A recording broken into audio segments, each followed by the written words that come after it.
Monbasa, Mvita, Multinationals, Conspiracies on Petroleum. There was a time I talked about petroleum, and it's an interesting topic. There were some countries that were not known because they did not have the produce. When I was a small boy, Saudi Arabia and a few countries in the Middle East were known for petroleum. Now the numbers increased. We have up to Iran. We have Iraq. We have the same Saudi Arabia. We have Sudan. And Libya also was there, still there. Venezuela came later. Russia, one would not, because there are so many states. It was self-sufficient in its own supply, but it was still buying, I think. So during that time, this commodity was being controlled, we thought, by the countries that produce the petroleum. Because many things were happening at that time, there was confusion, and many countries had been colonies to other countries. Many things had happened after the Second World War. One could not be able to really get what was happening. That time, the United States was producing oil in Texas a lot. And theirs was for the home consumption. Countries like Norway discovered oil fields in the sea, and some other countries started discovering oil later. Unknown to these countries, oil was going to be a big problem to them. Because before the oil economy, the countries that were there had placed their economy, their finances, based on the ingots of gold ingots. So you'll be told that currency, that thing is worth this much in gold because the reserves of that country are this much in gold. So the amount of gold you had determined your financial standing and status in the world community. Things went slowly, and the way it got to the petroleum economy, many would not have realized, but it got there. When it got there, the people who had the oil were so happy selling the oil that they thought they were having all the money. They were controlling the economy. They lived exorbitant lifestyle. Little did they know that the multinationals, the countries they were selling the oil to, had organized ways of controlling the oil economy without them knowing. They started almost all the oil companies in the world. Name them. They have an attachment to the multinationals, which belong to certain countries that were buying the produce. In the beginning, they encouraged some countries to have refineries. But later they told them, why do even the refinery? Why be involved in this donkey work? Sell us the oil the way it is. They made sure they determined the oil prices. How did they determine the oil prices? They would ensure that certain countries would sell at a lower price, so that when you are selling yours, you could not be able to do anything but go down to that price. And then because they had the oil companies, they determined the pump price. And what were they doing to the countries that did have the oil and that resource? They would just buy it crude. So they buy it at a lower price. And sometimes you made excited, you are told we shall refine it back to you and bring the products back to you for free. Just the transport and whatever, yours. And then ours we buy at this price. It's happening to many countries now. Many countries that produce petroleum are not refining. That is the first trick that happened. 2, pharmaceutical companies, multinational, from the very same nations again, convince the other countries you don't have to produce medicine and all these things from there. We shall bring it to you. They introduce those companies again from there that are exploiting, selling the very products from the petroleum countries to the same people in the other countries. Those selling the crude oil, so excited because a lot of money is getting into the banks. But what these other countries did not know is that the control of these things and the other products that they do not know up to now was being produced and is being produced by companies that belong to the countries that buy the oil. And many of these products are sold back to them at a very exorbitant price. In fact, if you find out what these multinationals buy, the crude oil, it is a fraction of what they'll get from that 1 liter. So they make a lot. But making a lot, that's business. We can't say it is bad, because if you decide to sell everything wholesale and others refine for you and sell other products that are contained within and you're not worried about it, then that is the trade. That's a deal. But what happened now is that some countries wanted to bring the price so low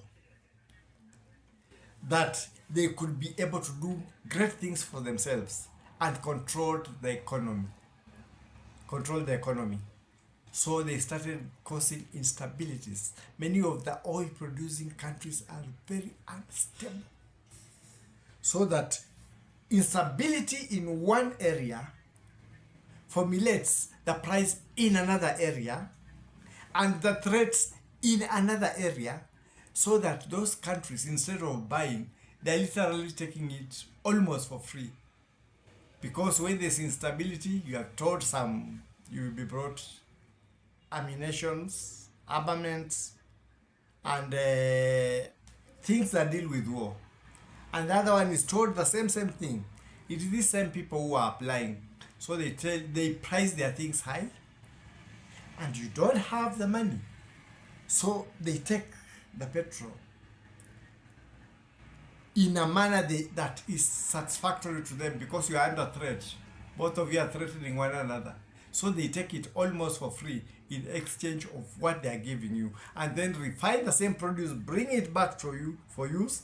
All these other things, they bring it back to you. So you find a lot of instability. Many lives have been caused because of petroleum. In fact, instead of being a blessing in many countries, it has been the bane of those countries. So you find that when that is happening, the same countries are able to do some gerrymandering with the prices. They are able to set up prices, sometimes cause conditions that will make those other countries, which may be united, saying they are causing up the prices, by releasing some of the extra oil they had bought. So they make sure they bring down the price. And those countries that are selling automatically have to react to that, because you have put a certain price, and those who had bought extra release that price. So when the demand is low, the production is high from the countries that are consuming, it brings down the price to the level that they want. So you find the countries that consume have more say in the price than the countries that consume, than the countries that produce. And then what has been happening is many technologies have been discovered in these countries that are not petroleum related, but can perform things that the petroleum related technologies do. What they do is they use their money to sabotage whatever is happening so that those inventions are not able to rise up. They will either make them remain at the testing stage or have the prototypes and then make sure that they are not produced, because when that one has come, they have to come with something that is similar, that uses oil, and make sure that that one is forgotten. That one has been happening in the world, and many of the countries that produce oil, it's until recently that they have started realizing that the oil economy has brought them a lot of money, but it has also undermined them. That's why now they have also started embracing other technologies. Things like environmental pollution and things like that happen related to petroleum are always undermined by the finances that these countries produce. For now, people want to undermine the electricity era that has begun, because they made their money in petroleum. They are making their money in petroleum. They do not mind what happens to the environment, what happens to everything. They don't want new technologies because it will interfere with what they have, the high class of things they have because of petroleum. So the international companies have involved themselves in lots of conspiracies, have undermined some countries that produce, have enabled other countries to rise up so that they undermine other countries so that the produce is low. There has been a lot of conspiracy in oil producing companies and oil consuming countries. The oil consuming countries have had to cause problems, to cause insecurity in other countries so that the oil is there, is theirs for the take, almost free. That is what has been ailing the world. There are lots of conspiracies. Lots of conspiracies. But we'll find that these conspiracies are managed by the very countries that buy that oil. The multinational companies belong to those same companies. So the selling countries are left practically selling and making a lot of money, but missing out on a lot of things and also having instability put in their countries. Look at the historical things that have happened and the countries around the world and what is happening right now. There's a lot of gerrymandering when your country has got oil or other minerals, but more so oil. You will find other countries moving around other countries in the oceanic areas practicing, but when you realize what they are looking for is if they can be able to get oil that those countries or continents may not be able to get from their mainland, so that they are able to exploit that oil. That has been the trend around the world. So it's good for the countries that are concerned to know. And it's good for the countries that consume, that don't have multinationals, to know that sometimes exploitation is done without your knowing. So for those that are not producing and can also embrace other technologies, do so. Because staying in the oil technology is not because there is no alternative, But it's because certain people who have made so much and are making so much are not willing to let go so that we have a change of era. It doesn't matter what happens to the environment, it doesn't matter what things occur because of that. They always cover it with the money they have made and the money they are making from the oil. Those have been the conspiracies of the multinationals. There are so many, but I just picked on a few to make you know that oil sometimes can be a blessing, and sometimes the same oil turns to be a curse. That is my take for now. Stop hacking me.